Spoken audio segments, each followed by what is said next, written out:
And I'll get going. Well, today I'm joined by a guy called Richard Toms, who a lot of you will know as Tombsy, somebody that I've known for a long time, although we haven't really been in contact much since the days when I was the Executive Director of New South Wales Rugby and Tombsy was playing for the Waratahs at the time, and it looked like he might have missed the boat with professional rugby, but he did get a couple of pro contracts that I'd like to talk to him about. But in any event, Tombsy, welcome. Thanks, Moff. Nice of you to think of me, mate. Thank you. Oh, mate, I do more than think of you. I watch your progress with a great deal of interest, and I'd like to get onto that a little bit later. But one of the things I actually didn't know until I started looking at your background was that you are actually a Kiwi born in Te Kuiti. Oh, shit. I can't believe you put that up straight off. Generally, in Australia, they sort of fly past that. Yeah. They might just fleetingly just mention it, but move on. But yeah, mate, from the King Country, as I mentioned to any Australian that asks, where's that about? I say, well, the home of pine tree meads and kiwi. Yeah, absolutely, mate. The Kiwi, the horse that came through on the Melbourne Cup, was a great win. Yeah, great horse and a great rugby player in Pine Tree. I had a lot to do with him when I was running New Zealand rugby. He's a great man. Guys like him and Brian Lahore. Okay. Oh, mate, what they put back into New Zealand rugby was phenomenal. Absolutely phenomenal. I wonder if you could have ever been an All Black, but we won't go there because how old were you when you came to Australia? I ran into a couple of good centres in front of me here in Australia, and they were up against good centres there in the All Blacks. So openings, the pickings were pretty slim and tight, but anyway, we eventually got there. 5 caps for the Wallabies, mate, and I suppose you had Timmy Horan and Jason Little ahead of you at the time, did you? Yes. I seem to be in the selector's head. They were ahead of me, yes. And also went to the Armidale School. I did, mate. I had 2 years at the Armidale School after going through Gunnedah South Primary and then Port Macquarie High, and I did year 11 and 12 at the Armidale School. And those 2 years, basically, I converted from rugby league to rugby union, and they were a great couple of years. I was coached by a really good coach and mentor, and then in the background was John Hipwell as well, who was the sort of assistant coach / manager of our team, and obviously a great sounding board. And a great halfback in his time as well, Hippie. Oh, magnificent! Yeah. No, you played with some really terrific players also at New South Wales. That was a really good era. Well, we had a very good era. I've only sort of recently reflected on it a few times in sort of podcasts and whatnot. That when I started with the Waratahs in 1990, we actually went through and did not have a win, and yet we had virtually the same forward pack as what we did in 91, and I'll allude on that shortly. Our backline changed a bit from 1990 when we didn't win a match to 91, but in 1990 we had Rod McQueen come in as our head coach and changed a few things. Our forwards decided to give the backs a bit more ball, and we went through undefeated. We had a fantastic season. We beat Auckland, we beat France, England, beat Wales by a record score, and it was a fantastic season. Went on to the World Cup, obviously. And of course, you would have had in those days the inimitable Jeff Sale as your coach. Saley was around the traps, mate. A legendary of certainly Sydney rugby, and in the Waratahs, magnificent, fantastic guy. Yeah, I can always remember going on a trip to South Africa. We went out to Sun City. You may remember that trip. He was a good tourist. Yeah. But to your listeners who don't know, Saley was probably in his 60s and a legend of Randwick rugby coaching, and and an understated bloke, but you'd listen to him very intently when we were talking rugby. But geez, when it came to touring, he was a good player. Absolutely, mate. He was. And then, of course, you sort of almost missed the professional era, but you did actually. I can remember 1995 when I was part of New South Wales and we did the deal, which saw the game go professional, because we were all getting fed up with the idea of trying to find enough money to pay the players under the table, if you like. And that wasn't the right thing to do. So the game went players under the table. I don't remember getting any of that. Tombsy. Anyway, it wasn't under the table. We found ways to actually get around I see. the rules. Yeah. But it you did actually. You had a couple, 2-3 years at Gloucester, didn't you? Mate, I had a couple of years at Waratahs in '96-7 when I went to Super 12, and then I had 3 seasons at Gloucester. Had 3 years as playing as a 28-year-old. I was never going to move past that mark until someone decided otherwise. And Gloucester was fantastic place for me to join and go and spend 3 years there. And you had a couple of good players there with you as well, didn't you? We did, mate. It was traditionally very much a forward orientated club from their amateur days, and Richard Hill was the coach, and he brought it. He's trying to bring it in the professional era, and when he signed me, I was one of the first foreigners to come into the club, and along with me was Terry Fanaloa, which some of your listeners may know of. He was from the Auckland area, and then also Philippe Saint-Andre, the ex-captain of the France team, and was fantastic. So I recruited a 12, 13 and winger from outside Gloucester to come and sort of join their backline. So they probably felt they had to use us somehow. Oh, I guess so, because it's always difficult to get the ball off the forwards, mate, as we all know. But you were, in your Sydney career, you were Norths right from the beginning, weren't you? And all the way through your career. Well, I reflected on that. I was at a dinner with David Campese only on the weekend, and we're discussing this, and he was saying, so you went to North. Why North? And it was like, well, mate, I came down from Brisbane, and North approached me, and I could have gone to Randwick, which would have been far easier. But North would come out from second division, first division, and needed some oomph, and I felt as though I could provide that.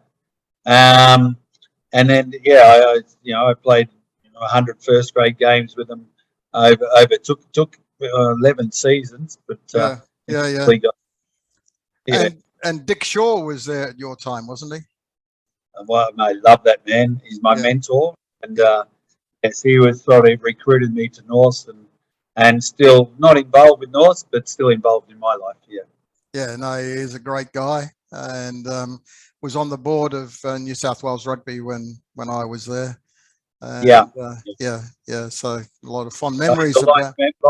Life member of the Waratahs. Oh, and so he sort of keeps his hand in there and has a little influential little palm in the back of the Waratah setup. Oh, well, hopefully when they get into the real stuff against the New Zealand teams in the current, whatever they call it, then that we'll see a big improvement in the Australian sides, because they need to show something, I think. Yeah, I won't elaborate on that too far. Well, let's just see how we go over the long weekend. Yeah, no, I'm looking forward to the idea that the Australian sides are going to turn it around. I think the Australian sides have improved. In saying that, the Rebels are probably where the Waratahs were last year. So yeah, sure. I'm not reflecting on them too much. They will struggle. But I'm particularly focused on the Waratahs, and they've improved a lot under Darren Coleman. He's inherited the same crop of players. He's making them play. They're playing a better style, and they're better to watch, albeit they're still young. And as I keep saying, they're where Queensland were 4 years ago when Brad Thorne took over.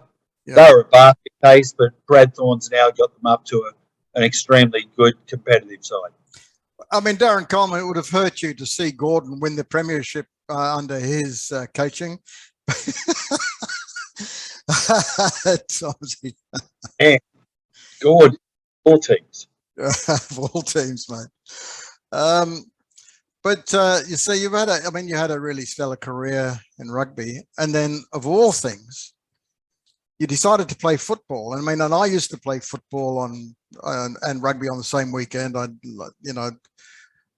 family are from Tottenham, and I was a Tottenham Hotspur supporter since before I was born. That's a chore these days, isn't it? Yeah, it is a bit, but it always is as a Spurs supporter. But you got badly injured playing football, and that was a surprise when I read about that. Oh, look, I finished 2001 with Northern Suburbs, only a week after playing off the bench for the Waratahs against the Lions. And so I'd had quite a successful. I enjoyed my rugby career, and then when I had my children, so 8 years later, I decided to take up soccer with a bunch of guys which I played rugby with and against, and it was half of us and half of them were Poms. Yeah. And 10 and 10 sort of got together and said, let's make a side, and we got together, and I played a dozen years of playing soccer before I was called upon to jump in the goalie position, and I realised in after 15 minutes and filling in the week before my injury that you're quite exposed to the elements and the opposition physically, and then the following week, only sort of 15 minutes into our match, my first sort of run as a full-time as goalie, and unfortunately, yes, you're right. When I was retrieving a ball in the end goal there, and a striker got a bit over enthusiastic, unfortunately, and he competed for the ball, and I had the ball in my arms, and he was on top of me, and he tried to jump over me or hurdle me, and his trailing leg captured my forehead and knocked me over in a whiplash and rendered me a quadriplegic.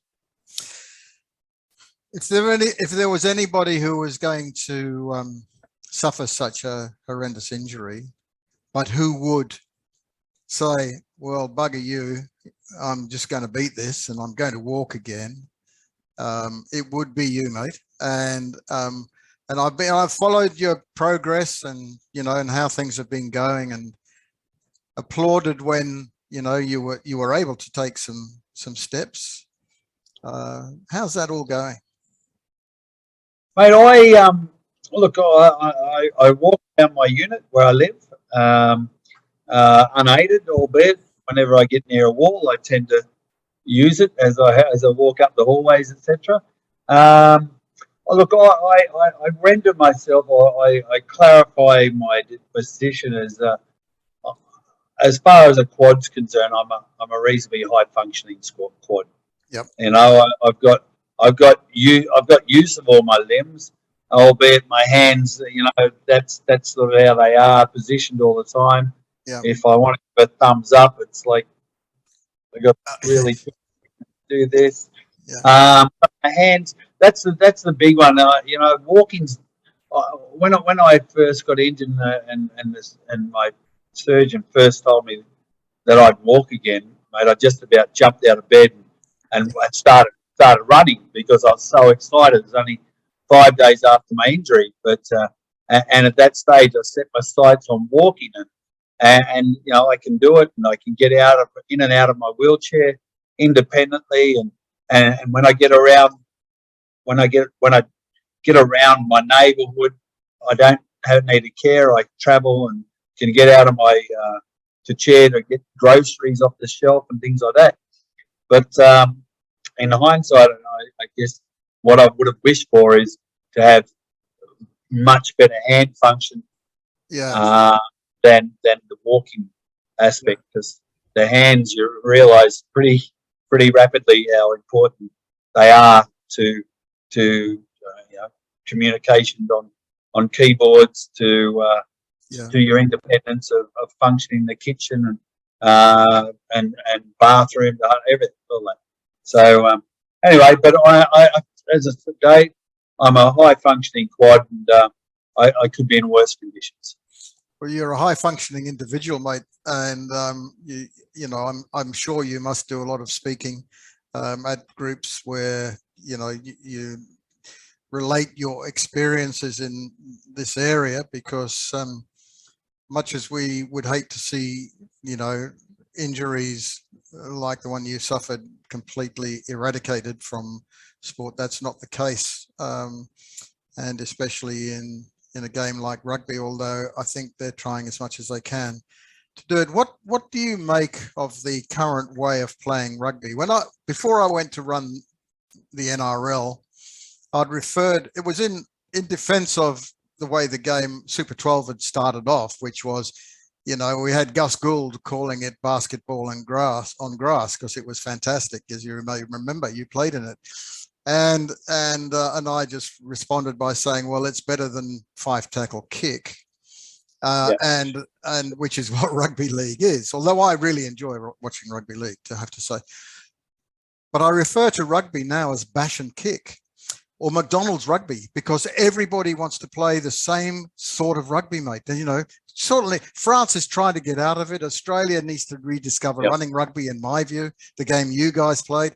But it is bash and kick, and besides being now more than a contact sport, it's a collision sport.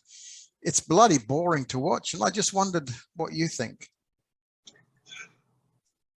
Oh, look, you've covered a lot there. Look, to be honest, where McDonald's rugby, etc. I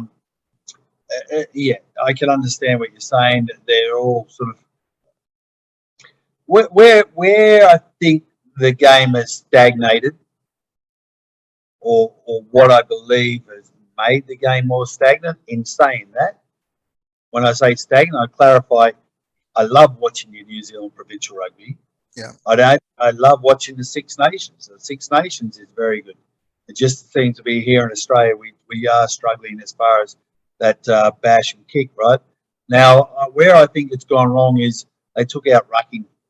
Yeah. And what that means is that players now, as soon as someone hits the ground, they can go in and compete the ball. They can stay there as long as they like, and people can't come over and give them get them out of the way, keep it their studs, so they don't come back there again. Moment they can be in there as long as they like, keep their hands on it, despite it being a ruck. The ball doesn't come out, we get a penalty, because one way or the other, whether he's doing the right thing or the wrong thing, the ball doesn't come out, and it's therefore a penalty, etc. Or the ball does come out, then it goes to the next phase, and next phase, and I'll say, we'll come back to that 4 phases earlier, because there's a penalty here, because the bloke can get the ball go or whatever. So, I just think for Australia, we're struggling a bit as far as that product's concerned. I don't know. I think New Zealand still plays a really good style of play, as does the Six Nations. Yeah, I think certainly France and England have started to play a really good, not France and England, France and Ireland. Sorry. I don't think England knows what sort of game they want to play, but and I can say that because I was born in England. But it's interesting. I'll send you something called 11's Rugby, which I've been working on with quite a few guys, and had a lot of feedback. Guys like Robbie Deans and people like him. 11. Yeah, it's 11. It's 11 players playing 11-minute quarters, 44 minutes. And there are some other major changes. I won't go through them today, but I'll be very interested to get your feedback on it, Tombsy. Well, mate, I must say I do like a game of tens. Yeah. So 11s will be interesting. Yeah, it's actually, well, it's sort of more of an authentic game of rugby because it goes for 44 minutes. And, you know, so you get an opportunity to really get into it, and you need guys of all different sizes, shapes and sizes and what have you. So that's important. Yeah, it is for the future of the game. That's absolutely right. And at the That's the ethos of rugby, isn't it? Really? It is. That's what takes it away from rugby league. Absolutely, mate. And I'm not sure that even you'd get a run in a back line these days. You know, you have to be over 100 kilos. Yeah, well, actually, I am over 100 kilos these days, unfortunately. Oh, yeah. So, no, I mean, you know, it's an evolutionary thing, and we've got it in front of World Rugby to see what they think and to see if it's got any space. Well, I've pitched it to them on the basis that, look, it's a bit like cricket. You know, I mean, cricket has got these different games, and we don't want to take over 7s or 15s, but we say this is right in between the two of them. All due respect, it might be very good interim for women. Oh, it'd be fantastic for women as well. You know? And schools. Right. I know there's a lot of women's rugby over here where girls just don't want to go from 7s to 15s.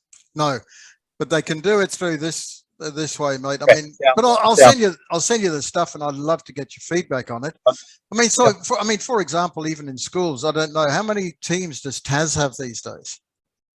Well, look, as far as rugby, yeah. Well, just recently went co-ed from boys' school. So, how many teams at school?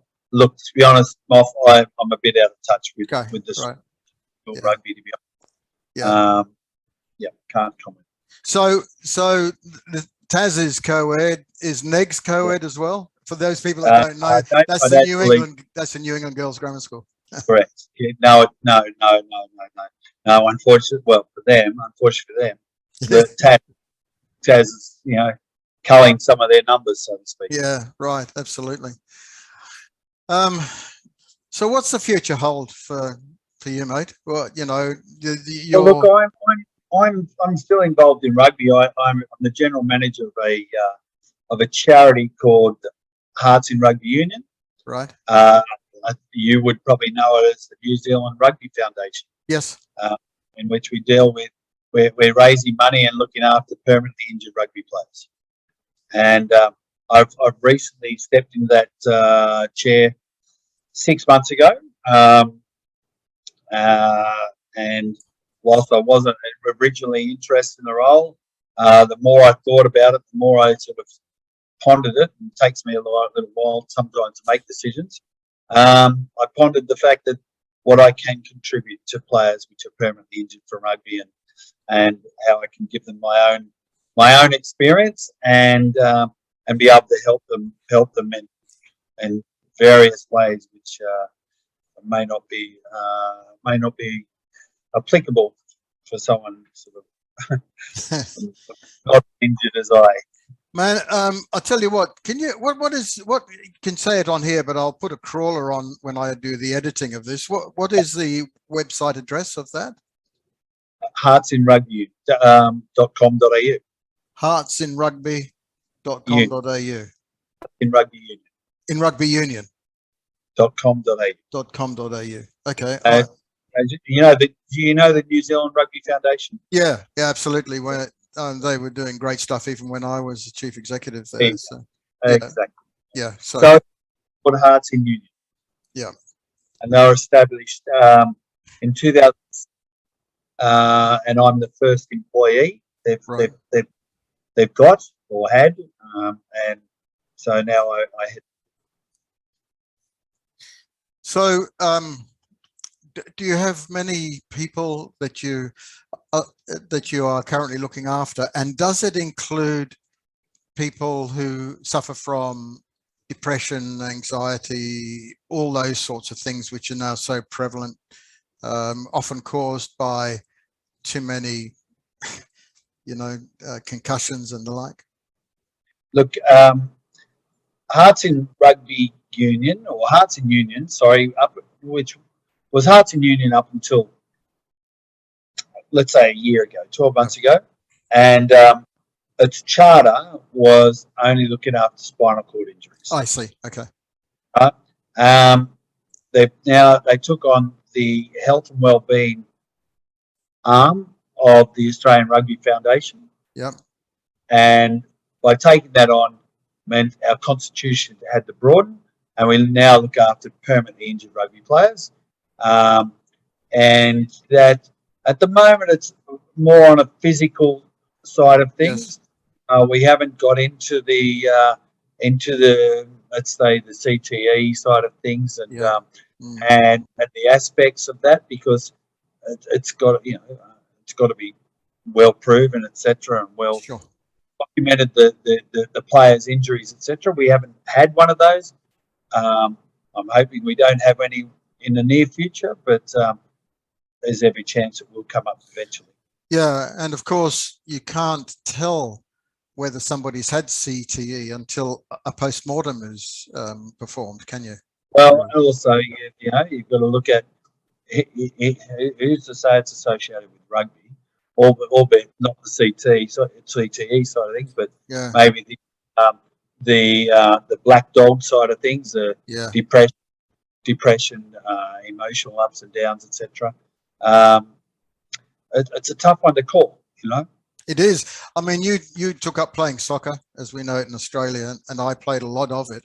And I started playing when there wasn't when we had old leather balls, and they used to get really heavy in the wet. And I never used to like heading. I used to play centre forward, and I never used to like heading those balls, mate. It was quite well. Look, we know we know the number of spinal cord injuries which have happened in rugby union. Unfortunately, they do come up, and they're sort of known about. Well, in soccer, particularly in Australia, when I had my spinal cord injury, and we did a bit of digging about the history of injuries in soccer in Australia, and I'm the second one in 60 years that they know of, and the first one was heading the leather ball, the wet leather ball, the halfway up the goal, he's kicked it out, and he's gone, oh, Did you ever come across George Rubner playing? I mean, I played against George Rubner. He used to, the rugby league player, right?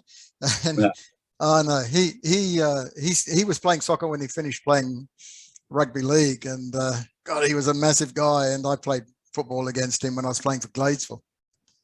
Oh, okay. No, strictly on the northern beaches we were. Yeah, but you'd be a lot younger than me anyway, mate. I'm my birthday's next May, and I'm 75. So Yes.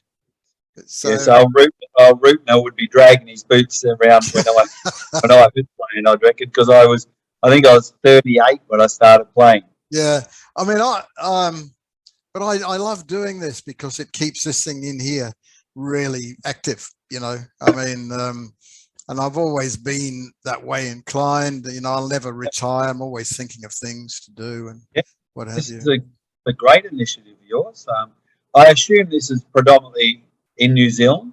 Oh no, it's actually the UK, Australia, and New Zealand, and other parts as well. I see America. It's there as well. I've interviewed. And I'm going to stray into rugby league a little bit shortly. I spoke to Ricky Stewart today, and he's agreed to come on the podcast. And of course, well, he was my Australian schools captain. He was he? Really? Great player. I mean, and of course, Far Jones, you talk about people getting in front of other people in the team. Well, Far Jones was the same time as him, and he couldn't see a place. I'll ask him the question, but I don't know if he couldn't see a place. I think he could see multiple zeros. I think that's probably more interesting. He had more a league background than rugby, I think. Yeah. And he didn't stick around long to really push Far Jones around. I think those dollar signs were more of a incentive. Yeah, I guess so. Tombsy, it's been an absolute pleasure talking to you today. All right. And if anybody watching this enjoys it, please hit the subscribe button, because that all helps a newbie like me.